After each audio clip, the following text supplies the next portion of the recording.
Required weekly test. The preceding signal was a test of the NOAA radio public warning system. Specially built receivers are activated by the signal to warn of severe weather or other hazards.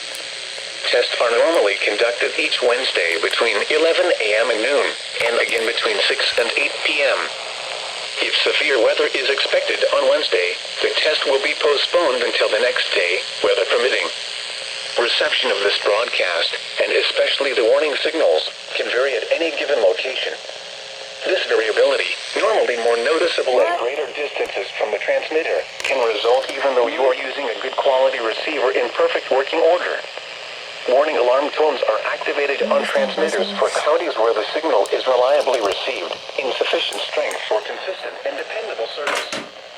For station KIH 26 in Daytona Beach, warning alerts will be activated for Volusia, Flagler, Putnam, Lake.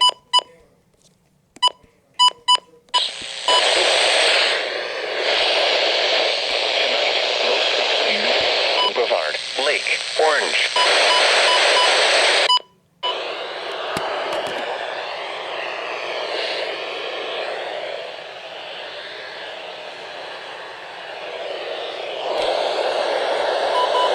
For station WWF69 and Fort Pierce, warning alerts will be activated for Indian River, Martin, Okeechobee, and St. Lucie.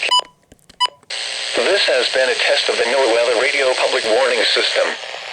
We now return to the regular broadcast program. UM detection?